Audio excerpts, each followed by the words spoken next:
Welcome back to Josh's Real Estate Jam. And this week we're going to be talking about the top 4 mistakes that sellers are making in a seller's market. So number 1 is they're not spending money where they should be spending money on their house. So when you have a realtor, when you have a high-end person that comes into your home to give you ideas and to make sure that you can maximize the amount of money that you take out of your home, what they're going to do is they're going to go through and make sure that you're spending money in the right spots so that you put your house in the best light for every buyer that gets to see it online and also gets to walk through the house. So there's the old phrase, the old adage that says, don't step over dollars to pick up dimes. So in this case, what we're seeing a lot of is a lot of sellers just saying, hey, we can put the house on the market and it's going to sell. But what we're finding out is there is a lot of money that is being left on the table because there isn't a set way to go about doing this and making sure that the house is in its absolute best state when it goes on the market so that you're the most profitable when you're selling your home.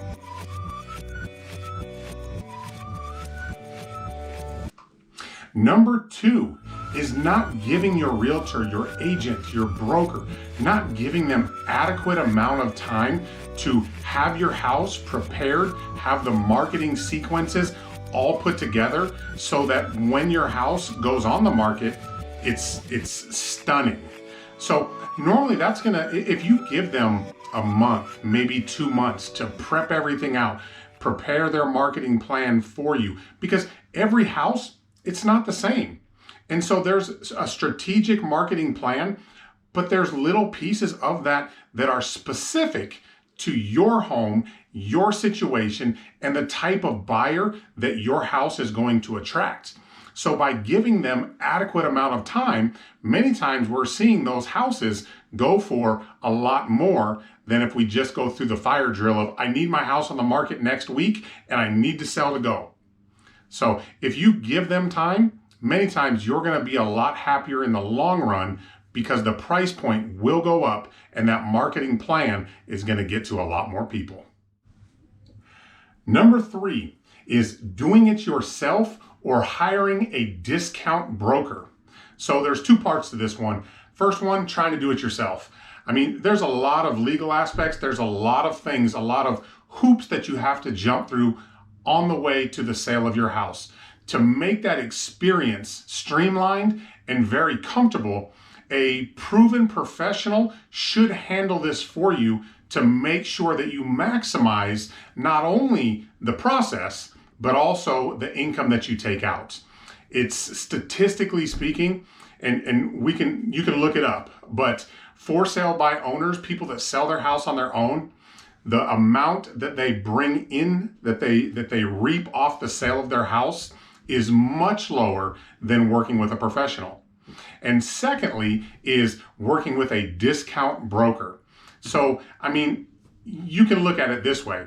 You can go to a thrift shop or you can go to Nordstrom.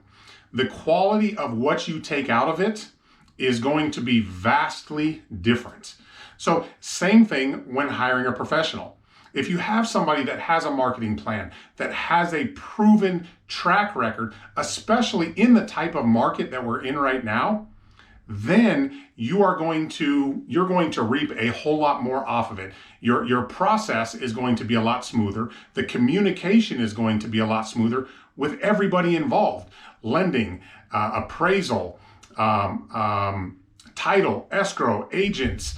Everybody along the way is going to feel the love when you're working with somebody that has a system in place to make sure you're taken care of and that everything runs the way it should, and you maximize exactly what you're going to be taking out of that house. Please, please, please do your research, talk to a professional, and make sure that the route you're going is going to be best for you in the long run, not just the next 30 days. And number 4 on the list is when you actually have your house on the market, is not giving ample time for buyers to come through your home. So in the market we're in right now, it's basically put your house on the market on a Thursday or a Friday. You have the weekend to show houses, and then you review offers on a Monday or a Tuesday. So over that weekend, it's important that you leave for the day or you're gone for the weekend so that as many people can come through your house as possible. If we give timelines of, you can only show between 11 and 3, you're not maximizing the number of people that can come through your house, which means less offers potentially will be coming in. And those offers sometimes will create that urgency and create that bidding war that pushes the price point up for you. So up front, make sure that you are planning to be out of the house for that weekend so that your home is seen in the best light by as many people as possible.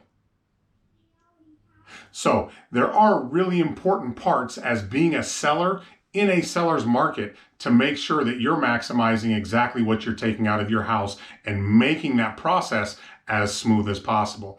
If you have questions or you know somebody that is looking to sell, feel free to DM me or reach out to me so that we can give answers that are going to help them benefit in the long run.